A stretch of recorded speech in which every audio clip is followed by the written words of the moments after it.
नमस्कार, सुप्रभात। स्वागत सबरंग कार्यक्रम में आप सभी प्यारे प्यारे दर्शकों का। मित्रों, एक गज़ल आपने सुनी होगी। उस गज़ल के शब्द बड़े ही प्यारे हैं कि आदमी आदमी को क्या देगा, जो भी देगा वही खुदा देगा। सचमुच बड़े ही प्यारे से शब्द हैं और गहन भी हैं कि इंसान इंसान को आखिर क्या दे सकता है। लेकिन अपेक्षाएं हम रखते ज़रूर हैं इंसानों से, और वो अपेक्षाएं ही हमें परेशान करती हैं, दुखी करती हैं, निराश करती हैं, क्योंकि अपेक्षाएं हमेशा पूरी हो पाएँ ये ज़रूरी नहीं है। किसी साइकोलॉजिस्ट ने कहा है कि यदि आपकी अपेक्षाएं 100 पे हैं तो आपकी खुशी 0 होगी, और यदि आपकी अपेक्षाएं 0 हैं तो आपकी खुशी का जो पैमाना है वो 100 पे होगा। इतना गहन दोनों का ही संबंध है।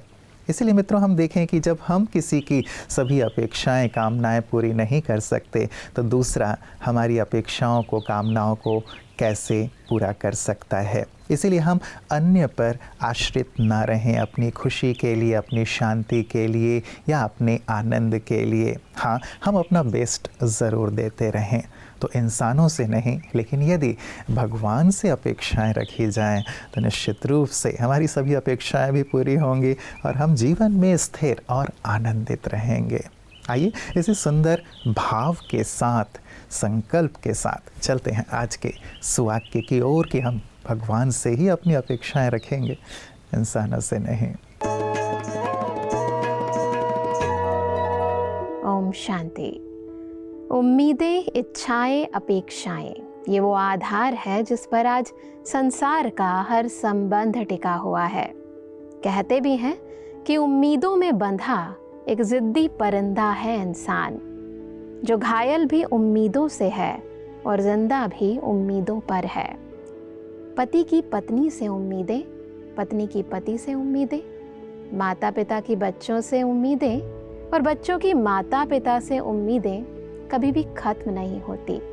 और देखा जाता है कि जब तक सामने वाला संबंध हमारी उम्मीदों पर खरा उतरता है तब तक तो ठीक, पर जिस दिन वो हमारी उम्मीदें तोड़ देता है उस दिन ही संबंध में दरारें उत्पन्न होना शुरू हो जाती हैं। और ये निश्चित भी है। जानते हैं क्यों? क्योंकि उम्मीदों की उत्पत्ति हमारी बुद्धि में होती है, और हमारी बुद्धि में क्या चल रहा है वो सामने वाला कब तक और कहाँ तक जानेगा। और दूसरी बात, इंसान की उम्मीदें तो कभी खत्म ही नहीं होती, ताउम्र चलती है, और सामने वाले मनुष्य की तो हदें हैं।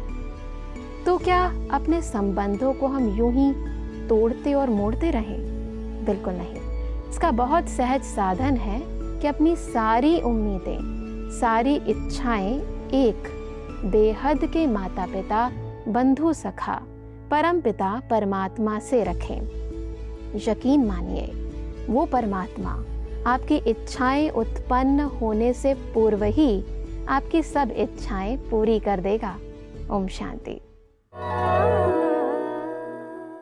मित्रों, महाभारत का एक प्रेरक सा प्रसंग है, द्रौपदी जी का चीरहरण, और उसमें वो सभी से याचना करती हैं, प्रार्थना करती हैं कि आप मेरी मदद करें।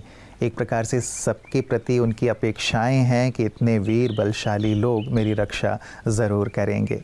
लेकिन हम देखते हैं, जानते हैं कि लोगों ने उनकी अपेक्षाओं को पूर्ण नहीं किया, ईश्वर ने ही उनकी मदद की। तो क्यों ना हम भी अपनी सभी अपेक्षाओं के लिए, इच्छाओं या कामनाओं के लिए, सपनों को साकार करने के लिए ईश्वर की ओर ही देखा करें, क्योंकि वही हमारी मदद करते हैं। लोग हमें साथ अवश्य देते हैं मित्रों, लेकिन हमेशा नहीं, लेकिन वही हैं जो हमेशा हमें साथ देते हैं, मदद करते हैं, हर घड़ी, हर पल, चाहे वो हमारे स्वास्थ्य की ही बात क्यों ना हो। आइए चलते हैं स्वास्थ्य की बात चली है तो अपने अगले सेगमेंट आपकी सेहत आपके हाथ की ओर। ओम शांति। जब भी हम घर से बाहर निकलते हैं तो कई सारे ऐसे स्ट्रीट फूड्स जो होते हैं बाहर खुले में जो बिक रहे होते हैं, हम उन्हें देखते हैं, मन भी करता है और कई बारी तो खा भी लेते हैं। लेकिन आपको पता है कि ये जो कई बारी हमारे पास पेशेंट्स आते हैं ना, जो कहते हैं कि उन्हें पेट फुला फुला सा लगता है उन्हें भोजन करने की इच्छा नहीं हो रही है, हल्का सा दर्द पेट में हर समय बना होता है, तो ये सब क्लिनिकल आपकी आंतों में इन्फेक्शन की वजह से होता है। जब हम बगैर हाथ धोए खुले में रखे हुए भोजन को खा लेते हैं तो उसके साथ बैक्टीरिया जो कॉन्टामिनेटेड है, संक्रमण भी हमारे भीतर जाता है। भोजन घर पे आकर स्वच्छता से बनाएं, हाथ की सफाई करके बनाएं, परमात्मा की याद में बनाएं और ये भी देखें कि भोजन आपके शरीर के लिए न्यूट्रिशियस हो, जो शरीर को ज़रूरत है वो खिलाएं।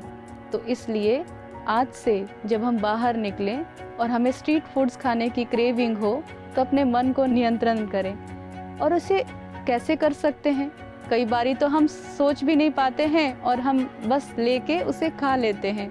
तो जब आपका मन करता है कोई भी कार्य को करने का, तो बुद्धि को सुने।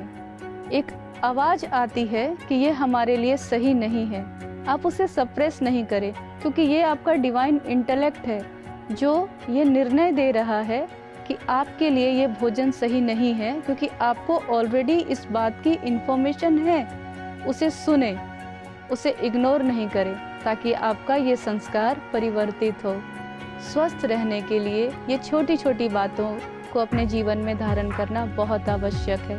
तो आज से घर का बना स्वच्छ भोजन करें, हाथों की सफाई रखें, भोजन सफाई से बनाएं, परमात्मा की याद में बनाएं। ओम शांति। शुक्रिया।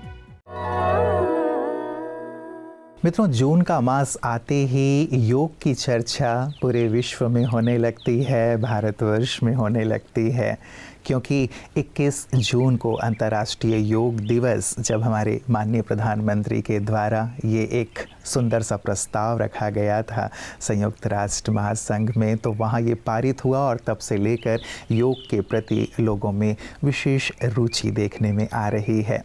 दो शब्द हैं लेकिन मित्रों, एक है योग और दूसरा है योगा।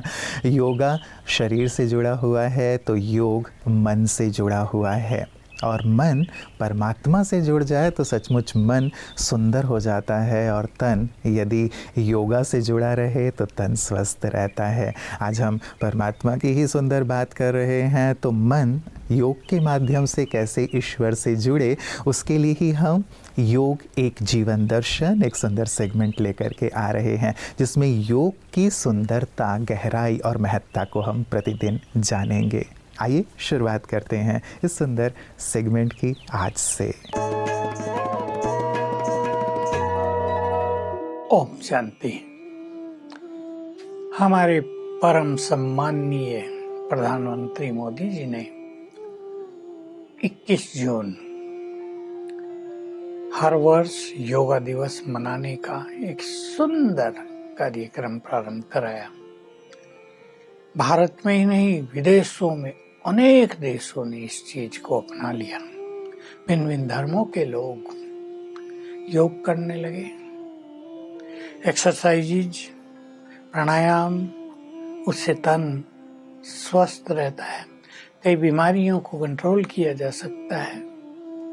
परंतु स्वयं भगवान ने आकर राजयोग सिखाया।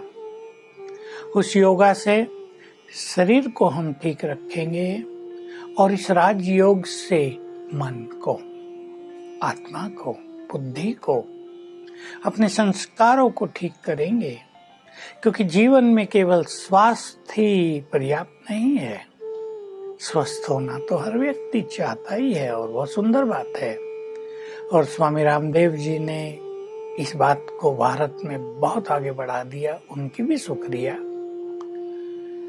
लेकिन मन जब तक ठीक न हो, मन सदा प्रसन्न न रहे, मन पॉजिटिव न हो, मन की शक्तियां जिसे हम मनोबल कहते हैं वो बढ़ी चढ़ी न हो, मन में निर्भयता न हो, तो तन का स्वास्थ्य भी लंबा समय नहीं चलता। तो उस योगा के साथ हम राजयोग को भी अपने जीवन में अपना लें। हम आपके समक्ष राजयोग को सरल करके प्रस्तुत करने जा रहे हैं। आज हम ये चाहेंगे कि आप इस सत्य को पहचानें कि मैं कौन हूँ, राजयोग के लिए सबसे पहले सोल कॉन्शियस होना है। मैं आत्मा हूँ, यहाँ दोनों भ्रुकुटियों के बीच में अंदर ब्रेन के मध्य में निवास करती हूँ।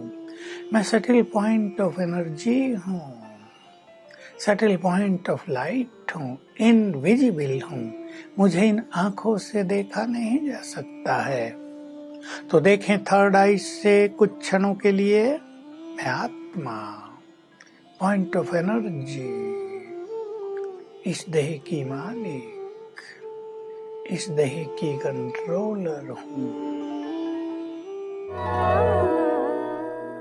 मित्रों, प्रजापिता ब्रह्मा कुमारी ईश्वरीय विश्वविद्यालय के द्वारा 1936 से लेकर के अब तक लगातार जन जन को योग, राजयोग, मेडिटेशन, राजयोग की गहराई और साथ ही उसके माध्यम से जीवन कैसे सुंदर श्रेष्ठ बनता है उसका ज्ञान दिया जाता आ रहा है। और सचमुच ये एक जीवन दर्शन ही है योग, जिसके माध्यम से कैसे हम सोचें, कैसे बोलें, कैसे कर्म करें, इसका हमें ज्ञान प्राप्त होता है। और न केवल ज्ञान लेकिन ईश्वर से शक्ति भी मिलती है ताकि हम उन सभी सुंदर बातों को अपने जीवन में ला सकें। और यही सुंदर ज्ञान सतत ब्रह्मा कुमारियाँ 1936 से जन जन को देती आ रही हैं कि कैसे योग आपके जीवन को श्रेष्ठ बनाएगा। और उनकी इन्हीं सेवाओं को हम प्रतिदिन देखते हैं पीस न्यूज़ हाइलाइट्स में। मध्य प्रदेश के भोपाल स्थित ब्रह्मा कुमारी स्कोलार सेवा केंद्र का 15वां वार्षिकोत्सव मनाया गया, जिसमें मुख्य रूप से भोपाल की महापौर श्रीमती मालती राय जी, पार्षद सुनीता देवी जी, ज्योति मिश्रा जी, पार्षद दानिश कुंज जी, सेवा केंद्र प्रभारी BK किरण बहन एवं अन्य मुख्य अतिथिगण भी मौजूद रहे और दीप प्रज्वलन करके कार्यक्रम की शुरुआत की। पुष्पगुच्छ भेंट देकर अतिथियों का स्वागत किया गया। तत्पश्चात उपस्थित मंचासीनों ने अपनी शुभकामनाएं सभी को प्रदान की। इस अवसर पर सभी को राजयोग मेडिटेशन का अभ्यास भी करवाया गया और अंत में संस्था द्वारा पधारे महानुभावों को ईश्वरीय सौगात भी भेंट की गई। मित्रों, अपेक्षाओं से हमने प्रारंभ की थी, अपेक्षाओं से ही अंत कर रहा हूँ। कहते हैं अपेक्षाएं हमें अच्छा नहीं बनने देती। इसीलिए एक स्लोगन अपने लिए रखें कि I am born to give, मैं देने के लिए पैदा हुआ हूँ। मुझे ना कोई चाहिए और ना कुछ चाहिए। यदि ये भाव अपने अंदर हम भर लेते हैं तो सचमुच जीवन आनंद से भरपूर रहता है और हम सतत देते रहते हैं, लेने की बिना किसी से कामना या याचना किए बगैर। लेकिन ये तभी संभव होता है, जैसे मैंने प्रारंभ में भी एक गीत की पंक्तियाँ आपके सामने रखी थी, अंत में भी रख रहा हूँ कि तेरा साथ है तो मुझे क्या कमी है, अंधेरों में भी मिल रही रोशनी है। तेरा साथ या अर्थात ईश्वर का यदि साथ रहता है तो सचमुच जीवन रोशनी से भरी हुई होती है, प्रकाश से भरा हुआ होता है, शक्तियों खुशियों से भरी हुई होती है और हम सबको देते ही रहते हैं। तो आप भी ऐसे ही बिना किसी से अपेक्षा रखे सबको देते चलें। इन्हीं शुभकामनाओं के साथ नमस्कार, ओम शांति।